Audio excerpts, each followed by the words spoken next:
Daniel Anderson is one of the most respected coaches in the National Rugby League, and with good reason. His results in Australia and abroad are well documented, particularly in England, where he enjoyed remarkable success. He says 2009 was a year where he and the players derived great confidence. Well, it was very pleasing, given the amount of effort that we put in. It's always a vindication of your attitude to play if you are successful, and the players derive a lot of confidence from their run and their results. Looking forward, how would you describe the off-season so far, and how has it been different to the corresponding period last year? Probably the biggest difference is myself, and the players are more aware of the coach's nuances as much as anything else. They understand my philosophies and also the standards that I like to set for a training practice. So it's been very comfortable. Players have trained exceptionally well, and we've got a good group of blokes here, you know, both good group of people here, both in the playing roster and in the staff. Obviously a brand new year, and this is a terrific time of year because you've not got the expectation of winning week in, week out. An enjoyable time of year to be coach, I should imagine.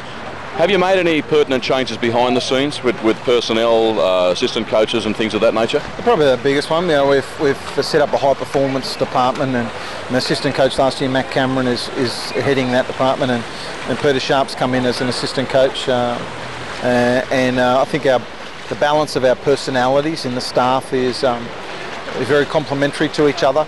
As far as our players, obviously three key signings in Tamana Tahu, Shane Shackleton, Justin Paul. A couple of less than obvious recruitment. It's players from our 20s and also a couple of boys from outside of our system, like Tom Humble from the North Queensland Cup team.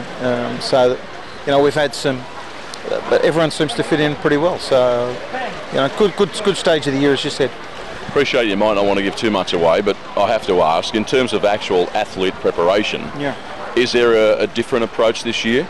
Are we looking for more mobility, for example? Or? Oh no, the players will dictate, you know, the style or the tactics that you actually deliver.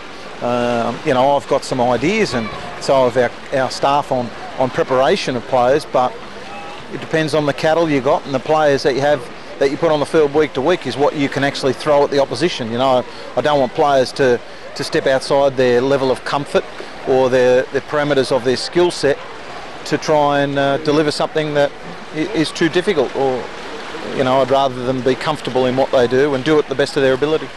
Daniel, as a head coach in the NRL, it must be a balancing act, a very fine line on occasions during the off-season between establishing whether the players are A, training too much, spending too much time together, and things of that nature, and also how hard they're pushed. I mean, it is a long season. Have they got too many kilometres in their legs prior to the start?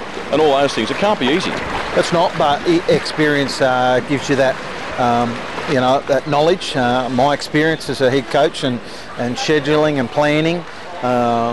You know, also I've got tremendous talent on the staff in the, you know, in the physical component, like Hayden Knowles and Craig Catterick and Anita Siratic, who have a tremendous amount of input into the off-season training volumes and styles of our training. So they're all experienced. I'm experienced enough to have an idea of where we are, and we've got players that are comfortable in saying I'm sore or I'm not sore, and we heed that.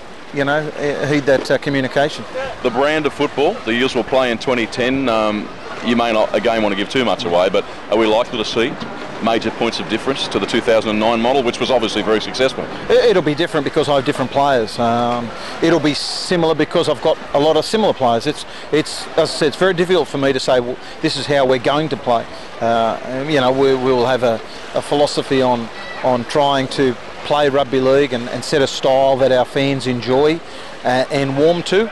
But if a player is not capable of that style of footy, then I won't ask him to do that. So it all depends on the personnel you have every given week.